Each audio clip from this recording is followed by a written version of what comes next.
Good morning and welcome everybody to Andersen, Calgary or Andersen, Canada presentation on viewing 2025 through the crystal ball. I'd like to welcome everybody. My name is Shondell Sabad and I am a director for advisory services out of the Calgary office of Andersen. I'm joined by two of my colleagues. Hi, I'm Savneet Talwar. I'm a director in corporate US tax at Andersen, and I have with me Lissa. Good morning. My name is Lissa. I'm a senior manager in private enterprise, doing Canadian business tax, financial statements, and also a cross-border CPA. So the agenda for this morning is going to be as follows. We'll give you some predictions for 2025, updates on both U.S. business and individual tax, foreign reporting and global trends, and then just a few words about enterprise advisory and some of the things I think that we're seeing on our radar for 2025. We will have time for questions, and if there are any from the audience, I would ask that you put them into the chat and we will try to get to them. We will also have our contact information up at the end of the presentation. So if any of your questions aren't answered or you would like to ask additional questions, please feel free to reach out to us anytime following the presentation. So here we are. If hindsight is 2020, what does the crystal ball hold for 2025? Thanks. So some predictions here. First and foremost, is TCJA, which is the U.S. Tax Cuts and Jobs Act, which was passed in 2017, which brought us major tax overhaul and for U.S. tax. And part of that affected the taxation of U.S. citizens in Canada. So there's some provisions there that are poised to sunset between 2025 and 2026. So there's been there's general consensus around with U.S. tax practitioners that there's going to be an upcoming more changes. Obviously, if January 2025, with Trump taking office with the executive orders is any indication, then definitely we're in for a roller coaster of tax changes. So watch out for that. Globally, of course, the OECD has that's a number of countries together deciding on tax policies and labor practices, all sorts of things. However, as recently as Monday, Trump also mentioned that U.S. is not following that. So more to see on that. Technology is front and foremost in a lot of our businesses today, and definitely with the IRS making some online enhancements, which probably she'll see some activity there. Closer to home, there's of course the uncertainty around the capital gains, but with Trudeau stepping down, that might not be as likely. It's up in the air, so we'll likely see some more changes here in Canada and the US for the coming year. So we've had two wonderful last few days after Trump became president, and you've seen the whole lot of executive orders that he has made, and so there's big changes coming, and some Annalisa alluded to some of them. So let's take you back to what he promised on the when he was on the campaign trail, and I think with knowing Trump, he's actually doing what he said he would do for a lot of stuff.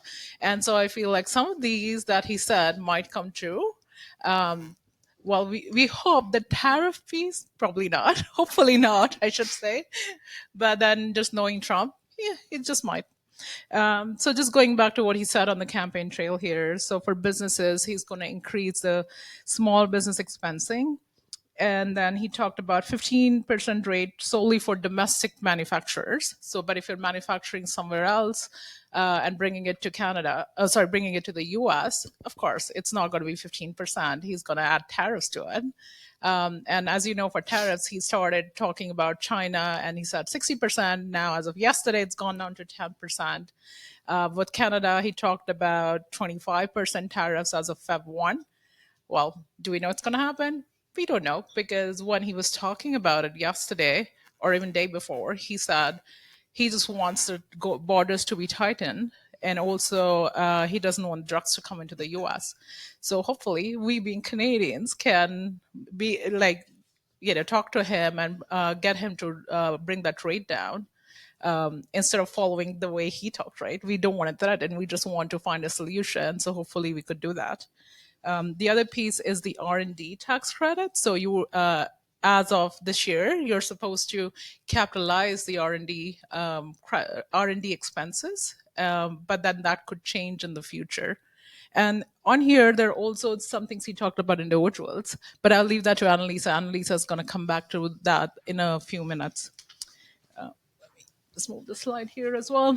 So Annalisa talked about the TCJA, or the Tax Cuts and Jobs Act of 2018. And if you remember how it was just a few weeks and we're like, nothing's coming out. And then, there was a whole big change, and as big as the changes that he made that were made, not he, but that were made in 1986. And so we as US tax practitioners were scrambling and trying to figure out how we can help our clients. And so there are a number of provisions as a result of that are going to sunsets if you are looking at that slide. So there are a number of them that will sunset in 2025.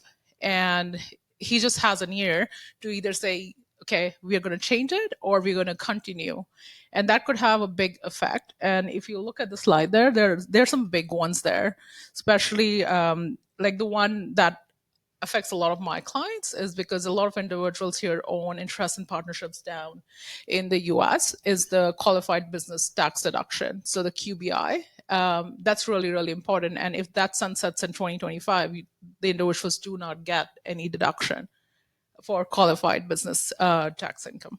So we'll go through more of these here, but I'm just gonna go by like categories instead of just going through them one by one. So for the businesses, he said 21. So right now it's 21% corporate tax rate. But he talked about reducing it to 20% and 15% for corporations that make products in the US. So that likely will happen, and because he kept saying for the last 2 days, America first. So he wants to make sure he makes and manufactures stuff a lot in the US. So I feel like that will happen. The other piece was the 15% corporate minimum tax, and Annalise actually mentioned that. I think he signed an executive order, I want to say Monday, maybe Tuesday, that there's no more, he's not going to allow that to happen for the US. There are quite a few other things here. And I think one of the biggest one that affects a lot of my clients is the bonus depreciation. So bonus depreciation is basically a cost recovery system, right? So you take a deduction, you put put an asset in service, and then you take a depreciation deduction against it. So back in when TCJA came, and you could take 100% of the deduction in the first year, but it was phased down every year by 20%.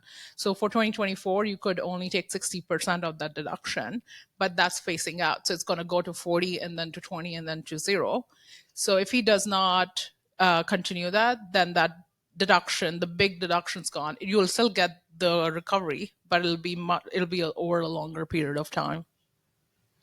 So just moving on here, the estate and gift tax, I think this is the big one for a lot of people.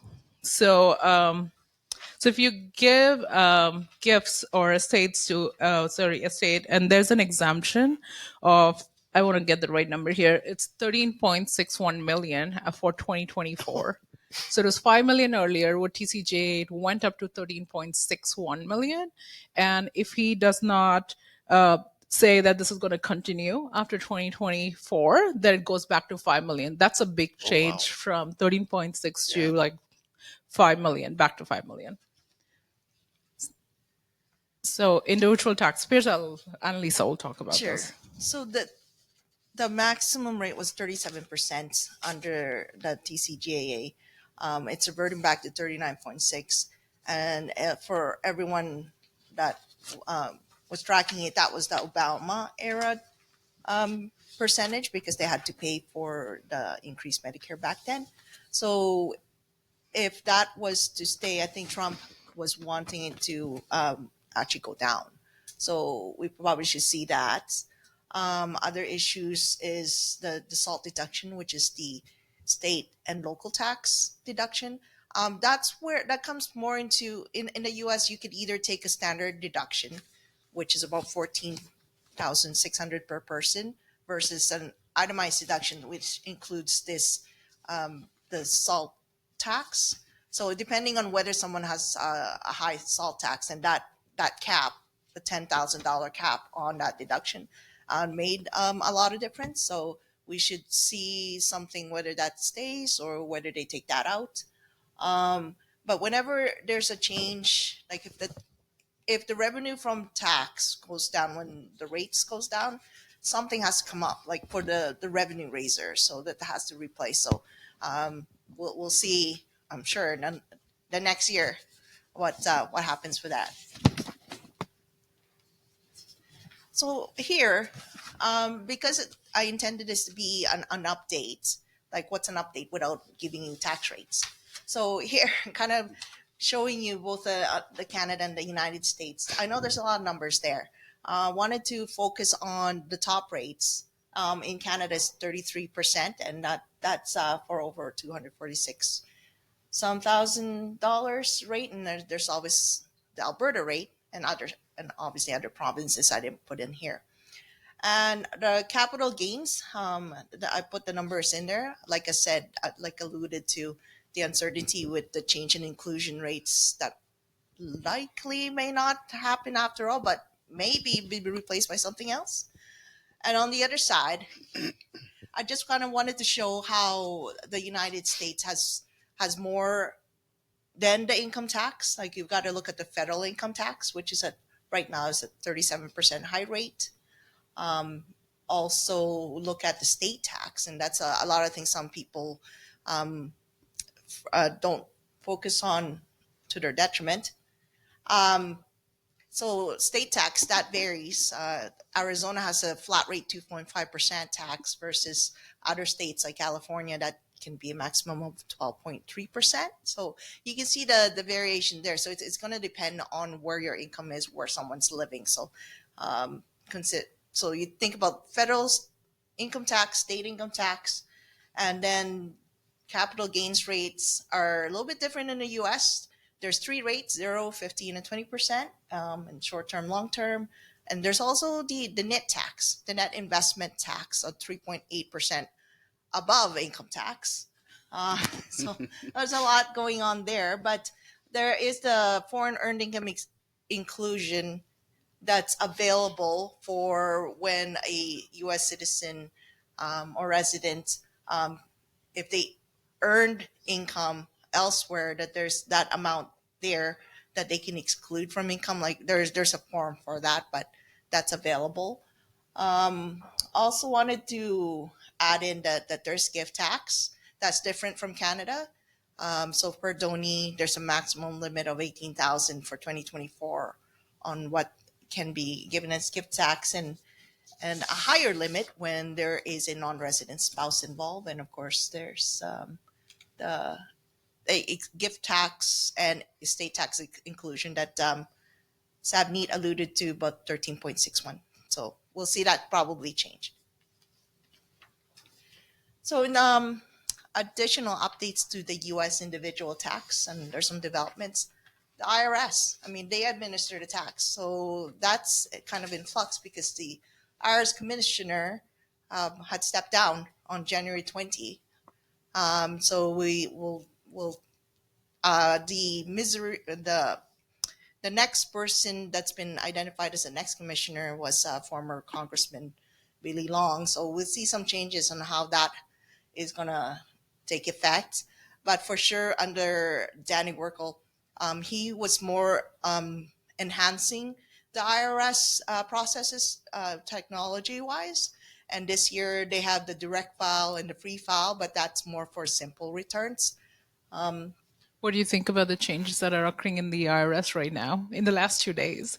Then they didn't make it to the slides, but we've been watching it all on TV. So well, it's hard because like before they were inundated and it was hard to get a hold of them, and processing was so long. So if they do advance technologically, then we'll probably see more activity in how they assess and how they yeah, if you yes. think CRA was a pain, you like try dealing with the IRS. Like it takes That's months before they can actually reply back, and then they're like, "Oh, we didn't get it," so you then resend it and then then wait again.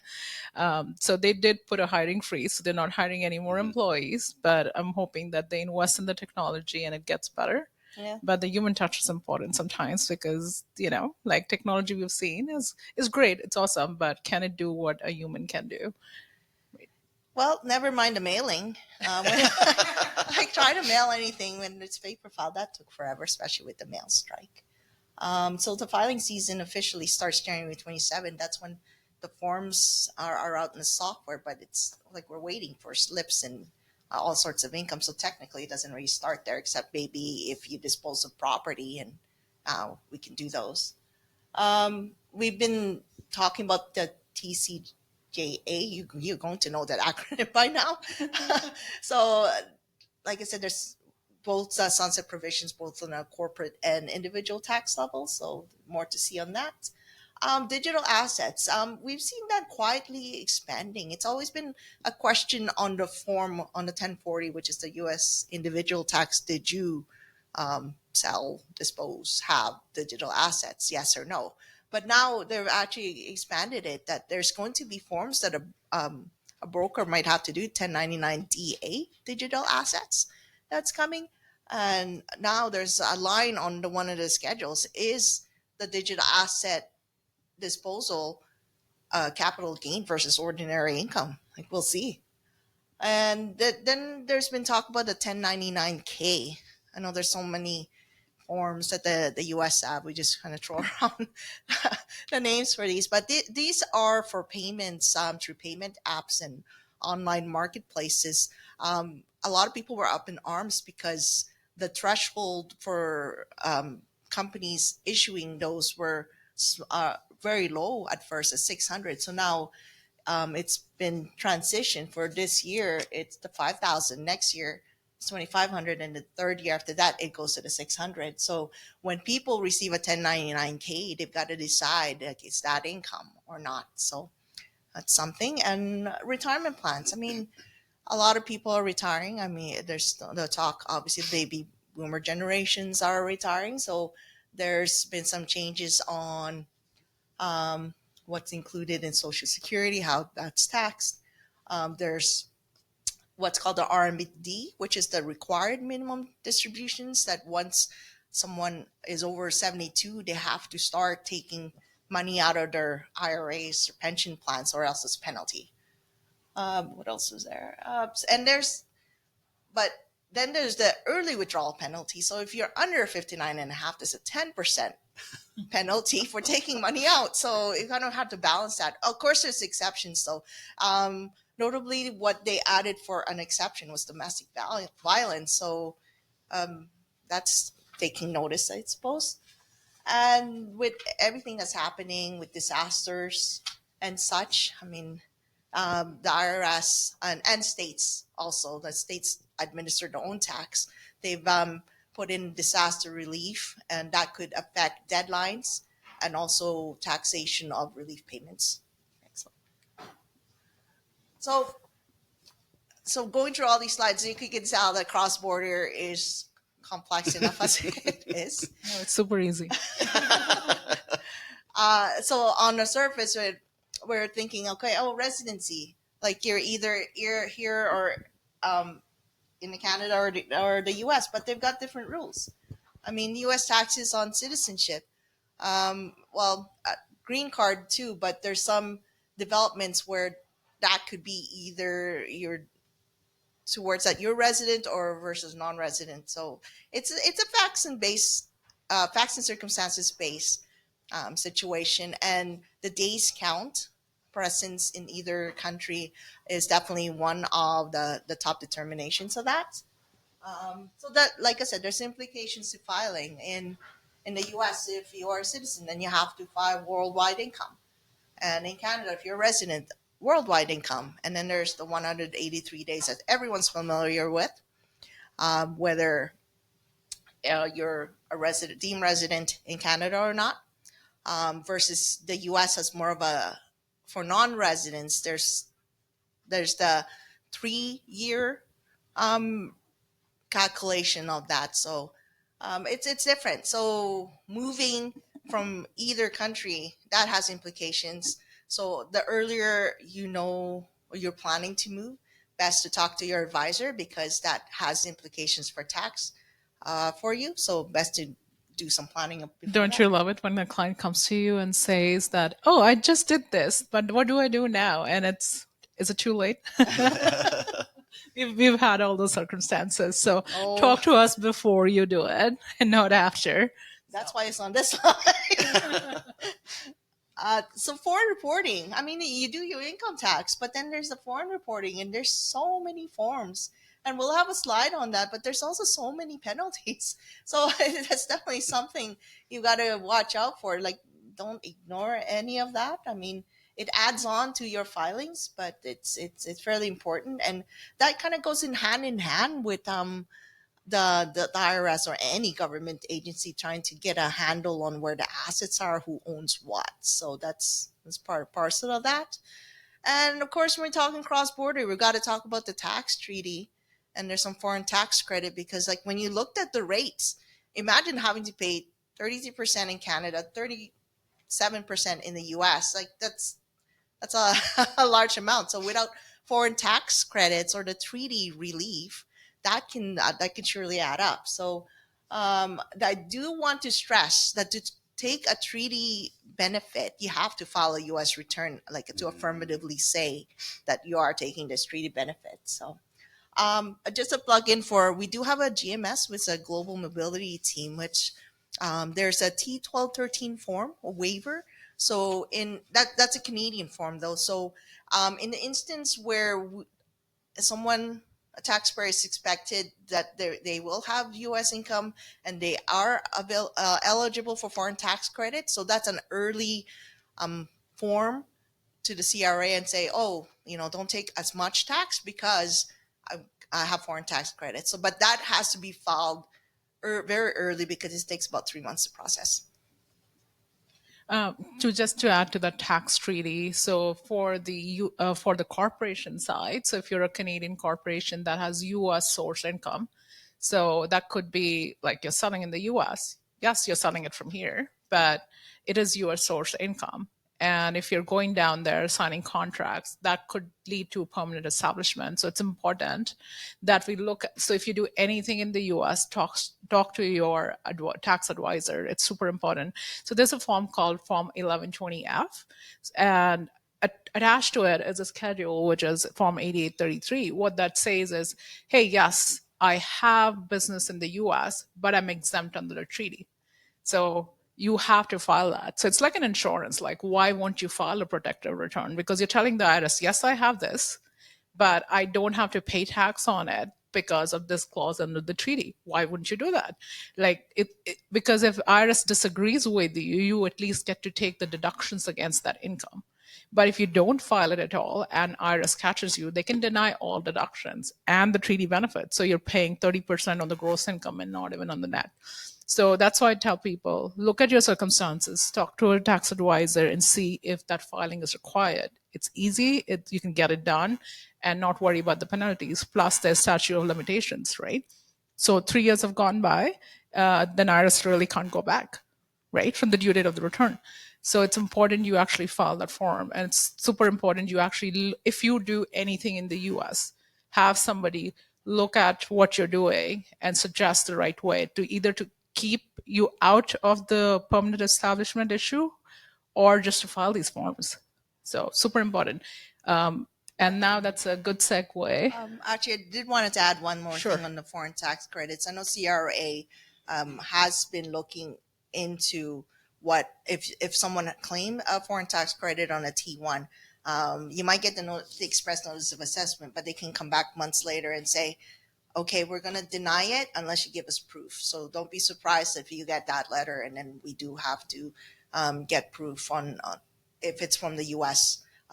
To provide the CRA. On most of the time, they there's no problems, but it is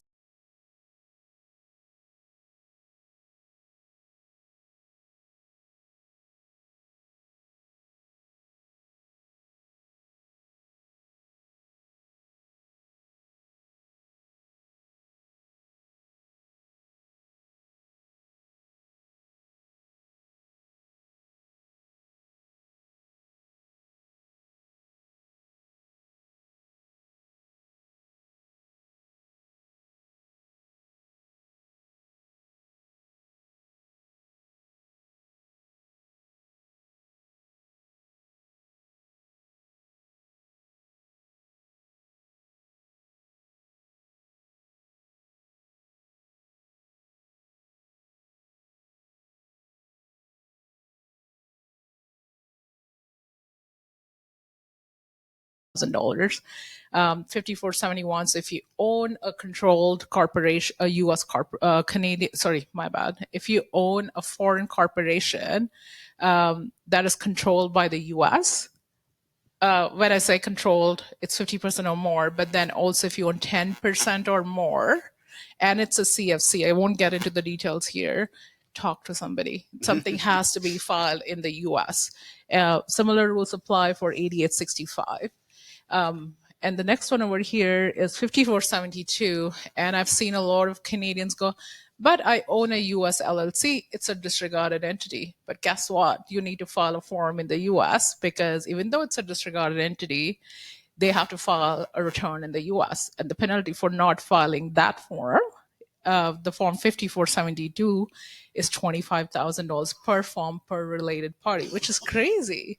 So I've worked on multinational clients, and so I've seen like penalties in millions and millions of dollars because they had activity in every other country, and there was so much intercompany.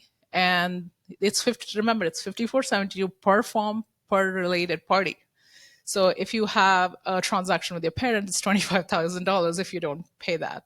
And then you have another affiliate, you have an intercompany with that, that's another $25,000. So that's a lot of penalty.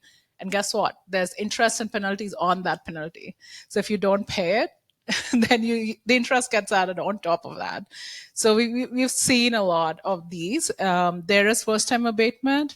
Again, we don't know. Like in the past, I've seen some denied, but most of them were getting accepted. But let's see what Trump does. Maybe that gets started, right? And people will have to start paying that. BOI reporting, I'm going to come to that quickly, but I just wanted to put that down there. We'll come back to this one in a few slides. So the Canadian tax penalties, do you want to give a quick overview on those? Oh, the penalties are definitely less. Oh, yeah. So there's late filing penalties, late payments, underpayments. So what we're seeing is the 11 T1134s and T1135s, which is the equivalent in Canada of the 5471s, 5472s. Definitely, there's any foreign holdings, ownerships, accounts, even. So that's where it brings in the F4 part of it for on the Canadian side. So definitely have to file that, including the T1, the income tax, and there's the T106 as well as part and parcel of the foreign reporting. So now every time a US tax practitioner asks you, like, have you filed this? Please answer them and give the information because they're like, oh yeah, what's going to happen if I don't file? That's going to happen. The penalties are going to happen.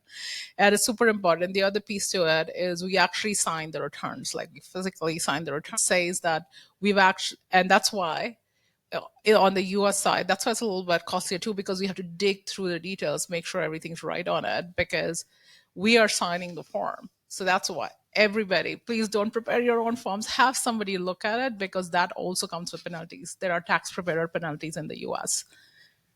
Okay.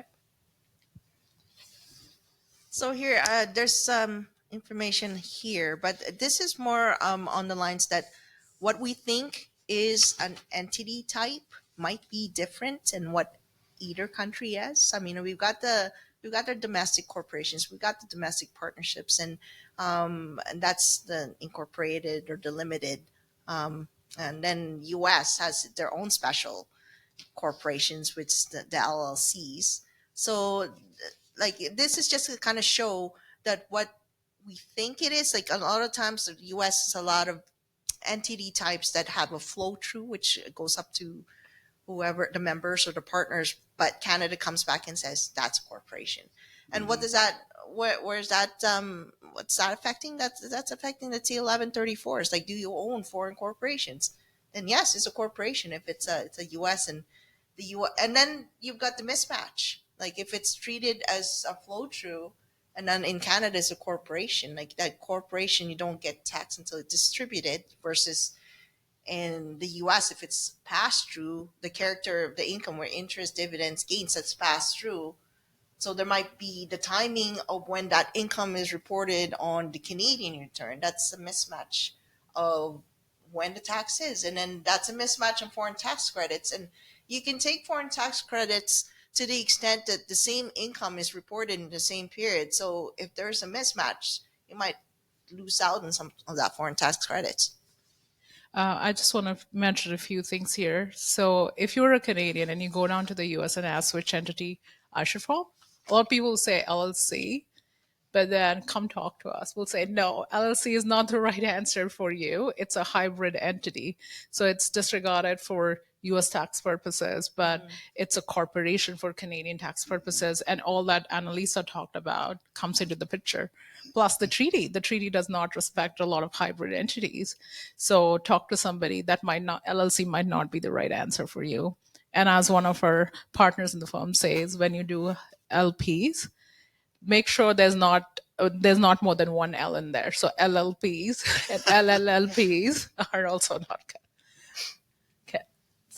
So the BOI reporting, I love this picture out here, and that's what it does. And those of you have U.S. corporations in their structure, you probably heard about this. It's called BOI, stands for Beneficial Ownership Reporting. So it's like IRS fishing for information. So basically, what this form does is, hey, you have to tell me who is the beneficial owner of this entity. So you're not looking at, so say you have a US Corp, you're not looking at the entity that owns the US Corp. They're looking for the information of the individual up top that owns the US Corp. So you have to provide that information, and BOI has been a saga. So one day you had to file it, and the other day you're like, nope, nope, not filing it anymore. So in the last week of December also, the saga continued, and then they were like, oh, you have to file it like 2 days before the deadline because this is due Jan 1, 2025. And then it changed again. So you no longer have to file it. Then they came up with a new deadline for January 13, 2025. And guess what? Now it's like a voluntary back again. So it's still up in the air, but when do you have to file these? So if this comes and it becomes mandatory, then you would have to file this. So this applies to every U.S. entities that is registered with the Secretary of State, which was formed by a registration with the Secretary of State in the U.S. It also applies to foreign corporations that were formed outside of the U.S., right? But then still you went ahead and registered with the Secretary of State. So what's important is it's the Secretary of State and not the Department of Revenue. So look at where you registered those foreign entities. It's an equivalent of like migrating or repatriation of entities. So if you've done that, you need to make this filing. Again, this comes with penalties, and they're pretty high too. So don't forget that. This is super important. Keep an eye because the recent deadline was Jan 13th. It's voluntary at this point. That could change. And the due date might just be a week later. Who knows? With Trump, everything goes fast, right? So, so I wouldn't be surprised. So keep an eye on that. Yeah, global trends.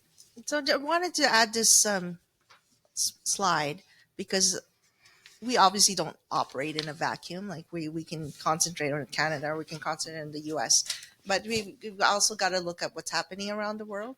And a lot of times that maybe your company's expanding into outside the US, outside, there's activity with entities outside of Canada and the US, and that's where you got to look at the global tax, your strategy on, like, it might, you might not, like, the tax might be lower in one area, but then you have to go out and look at it on a global um, view of it. And technology, it's affecting everything in the cloud, Gen AI. That's it's much more like, I remember, and I'm dating myself, like when the internet came, like, wow. So it's here to say, is to stay, like with the and digital assets, virtual currency. Did you Uh, hear about what Trump did? Like, there's a big. that's gonna be like, did Oh you my hear about what God. Trump Yeah. did? So it's just new things every day. So there's going to be a huge investment into AI. And that's why I was like, why are these tech CEOs here in his inauguration? Now we know. Like, he's investing a lot. I think it's called, I'm trying to remember the name. It's got Star something. And they now are putting so much money into an AI project, which is amazing. So Yeah. this is here to stay. Yeah, no, for sure. And then there's always that talk about the alternative minimum tax, Mhm. because um, there's obviously some jurisdictions that are low tax or no zero tax. So each country are now wanting to take their fair share of tax. So have instituting that and having agreements over countries globally, that will make a huge difference. And the foreign reporting, it's here to stay. We've shown you the penalties for not doing so, and we've shown you the foreign reporting for Canada and the U.S., but each other countries outside will have their own. And then there's the OECD group that's fairly active. There's a number of countries in there trying to get some standard or agreement, at least, on the minimum tax and the transfer pricing between countries. But like I said, U.S. can and will do something different, but don't ignore the rest of the taxes. And if you are in other countries, and definitely Andersen is global, so if you need help with that, we can put you in touch. Yeah, and I just want to say, not everybody is so forthcoming as Trump, who just goes out and says, I'm going to do this and I'm going to do that. So there's a lot of different laws that you have to look at. So get in touch with your tax expert, especially if you're multinational. I think there's a lot to look at when it comes to just doing business outside of Canada. And US is close to home, and that's why it's super important. And there's a lot of change coming. So I would just consult with somebody, make sure you're ready for those changes. And just knowing Trump, he might just make a change like 2 weeks before the year end. So just be on top of stuff and be in touch with your tax advisor. Mhm. Sounds like 2025 is pretty exciting. Oh, yeah. Yeah, so one of the suggestions I would make, if you're not on the Andersen mailing list, please make sure you do. I don't think it's any surprise, but things with Trump move very, very, very quickly, and the ability to react can be, you know, sometimes very difficult. So the sooner the better. And obviously trying to anticipate, although with President Trump that can be a little bit difficult.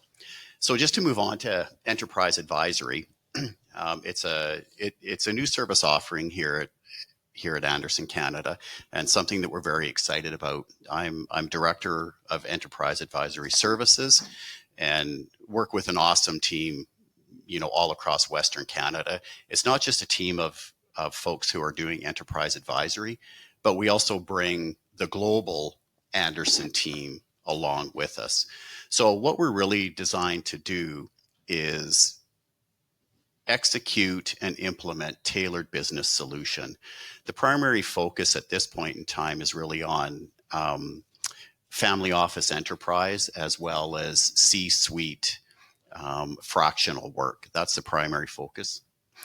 Go to the next slide, which is, yeah.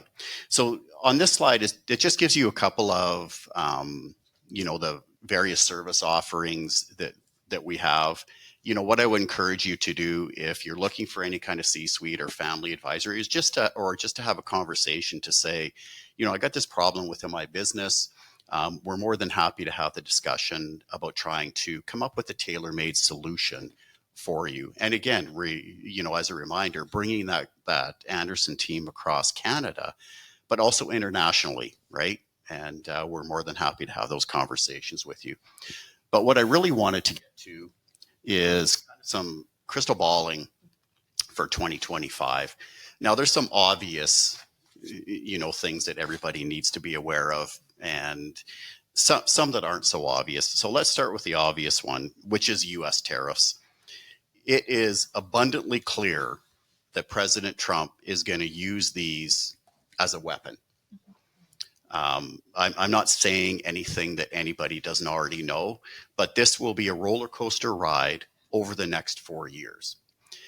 It is also abundantly clear that if you want to sell into the largest consumer market in the world, his expectation is that you need to be making those goods and or providing those services domestically. So I think the advice on this one is, if you are a business that is supplying into that market, exporting from Canada or any other country in the world, this will be a significant business risk for you for the next 4 years. We can probably move to the next one. We could have a day-long discussion about tariffs. Absolutely. And we're more than happy to do that, but today isn't the forum. A couple of not so obvious ones. This one came up on my radar late in 2024. It was the Chevron ruling, and as a headline, it really didn't impact much. But this one, we'll start hearing more about the unintended consequences of this as we move forward.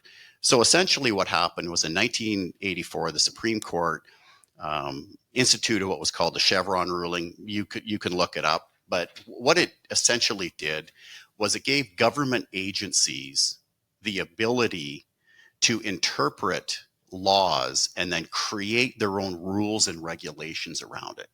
It really gave them the power to make their own rules and regulations without congressional oversight. Now, the end result of that over the last 40 years has been a massive bureaucracy in the US.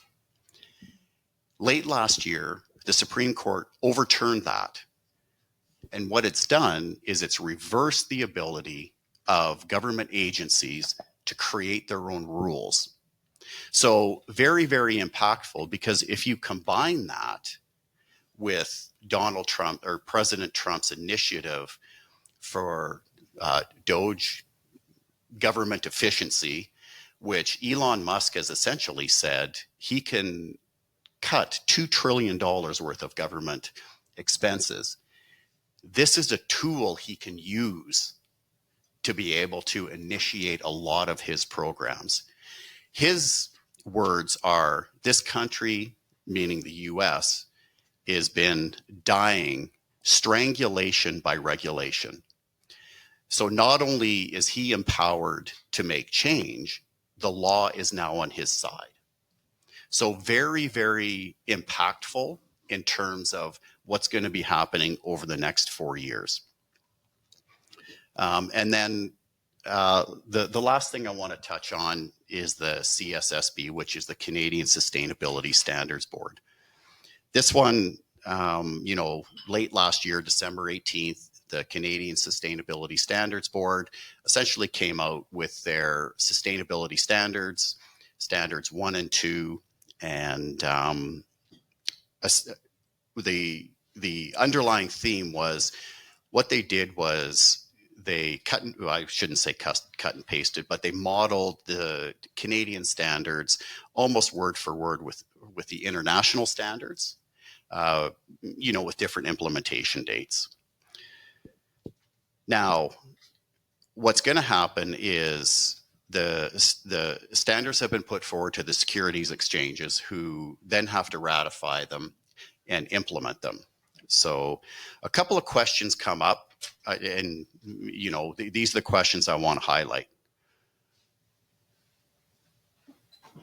Here's why they will be adopted in Canada, in my opinion. It's almost certain that the standards will be adopted, and here's why. There's an organization out there called the Sustainability Stock Exchange Initiative. There's more than 120 member exchanges throughout the world, controlling probably in and around 60% of the global capital, or the global public capital.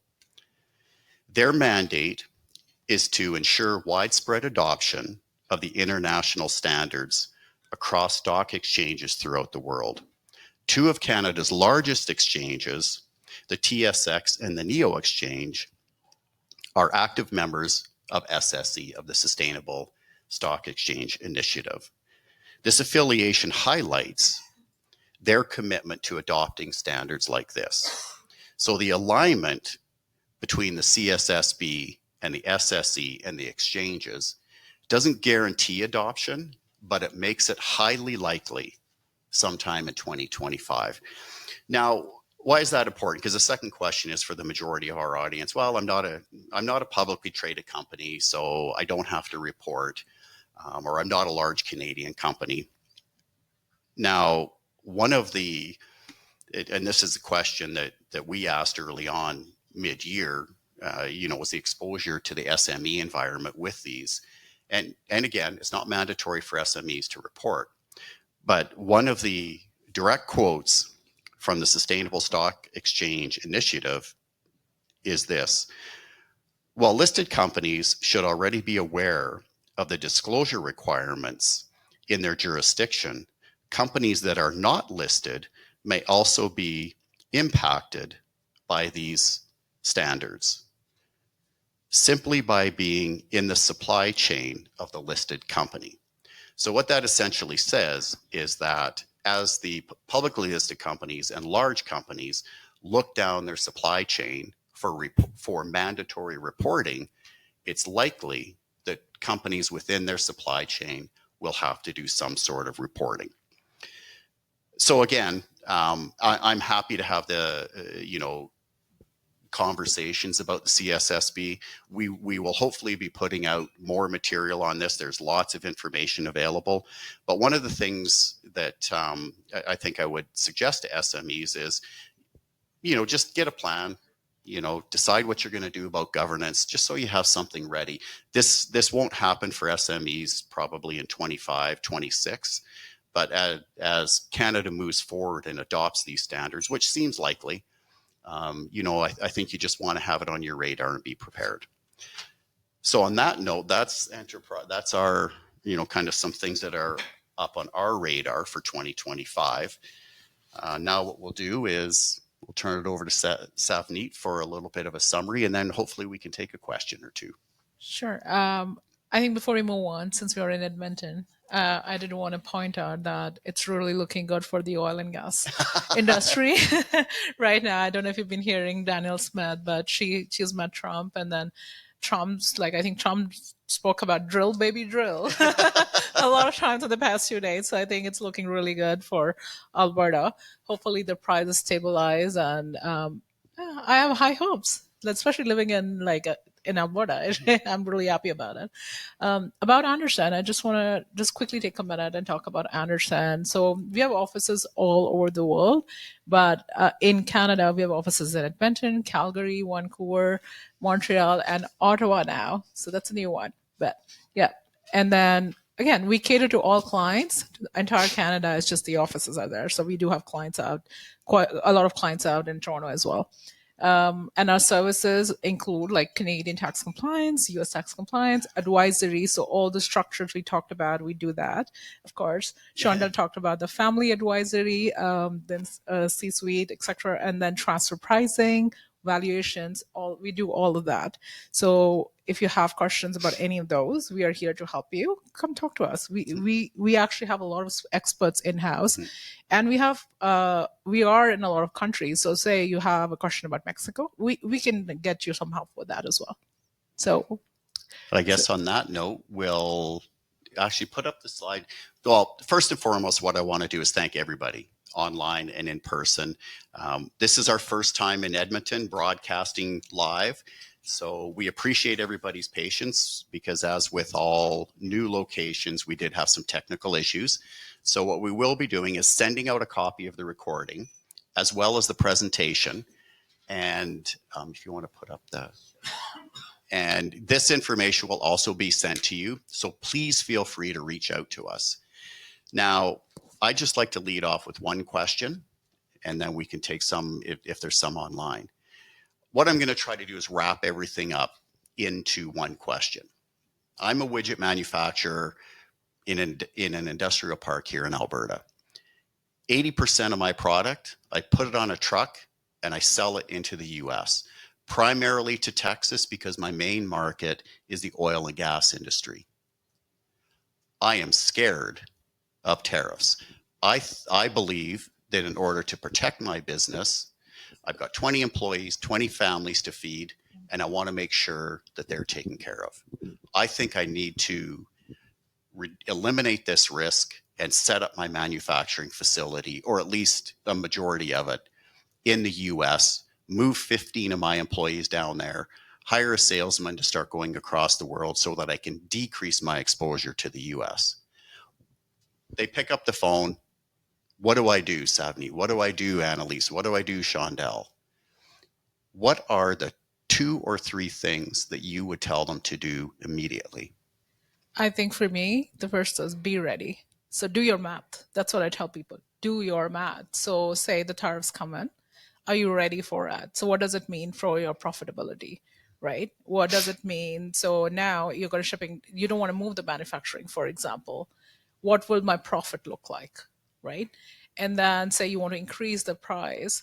What does it mean for the market? So if most of your market is in the US, are there other players that are selling for less than what you would be? Mm-hmm. So I think knowing the market and then making the decision and not just rushing to it because you heard something. Mm-hmm. Just think about it, do your math and say, okay, this makes sense to me. And I think the market in the US will accept what I sell at, right? So number one thing, just figure out the economics of it before you make a decision. Talk to somebody. My thoughts on that are the tariffs are imposed on the organization, but when I'm looking at from the individual tax perspective, I'm thinking, well, first question I always ask, like, what's your U.S. and Canadian status? Because that's going to affect what your tax is, obviously. So, if you're sending employees down to the U.S. to work there, you've got to be ready on both on the immigration side, having the right visas Mm-hmm. to actually work there, and then being on side with residency on Canadian. If they work there significant amount of time, that changes how they're taxed both in Canada and the U.S. So yeah, find out what the status is. Days count. I mean, we keep telling people keep track of your days where you are, U.S. and Canada, and come time to file the tax returns. And even beforehand, I know I've talked about having the T1213 waivers. Like if they're still Canadian residents and they're going to work in the U.S., pay tax in the U.S. There's there's some treaty limits on, like, if the work is not as significant, like under $10,000, or the Canadian employer takes the burden of the wages. So there's that, but like beyond that, you might have to pay into U.S. payroll. So have that set up and be ready. Like before you even start, like what do I need to make sure my employees or I'm not paying too much double tax. Okay. And of course, the tax filings. Be ready for those. There's a lot more reporting coming your way. Which is probably going to change every December 31st. Oh. We have a question from Lucio. On slide 2, there's a note, end double taxation of overseas Americans. Could you please elaborate on that campaign promise? Yes, for sure. That's one of the things that Trump said. And then we go back to, well, who did put the double taxation in place? And you know what? Trump did it back in 2017. So he said that it's very unlikely that's going to happen. That's my view of it. But he basically was talking about dual citizens of Canada and the US who are paying tax on both sides of the border. He wants to end that. I don't know what's going to happen with that, but I just feel like he's going to go back and undo something that he did back in 2017 if that's going to happen. I doubt that's going to happen. The other thing is there was a bill introduced where U.S. wanted, the bill basically said that they wanted to shift U.S. from a citizenship based to a residency based taxation. And one of our experts, in house experts, actually read through it, and they don't think they have a lot of, it will pass. There are some issues with that bill. So I feel like until I would say at least for a few years, it's not changing. It'll be a big change if that happens. I think my add to that is like there was some talk that he's going to end the treaty. I mean, that's actually helping with the double taxation. And for one thing, it's hard to get rid of a country treaty because that's like a government. There's government agreements beyond that. So every time something comes out, I hope we're not as reactive. Like, oh no, this is not going to happen. But we kind of look at like how is that going to take effect? When is that going to take effect? And for the most, and as much as you can, just plan for it.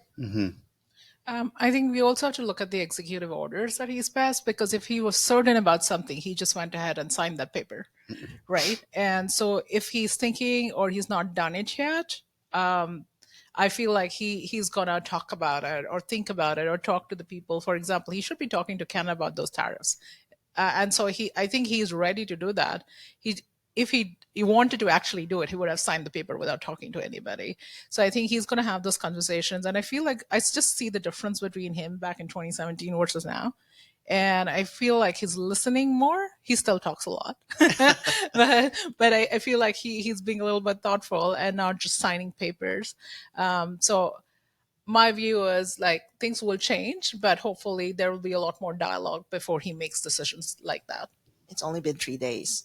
Since Well, that's 3 days. I think he's worked a lot. Thanks for hosting the event. Another Q. Curious to hear how your firm is approaching foreign tax credit against an IIT after the recent court decisions in Christensen versus Brouet. We're closely watching that. There's been some challenge.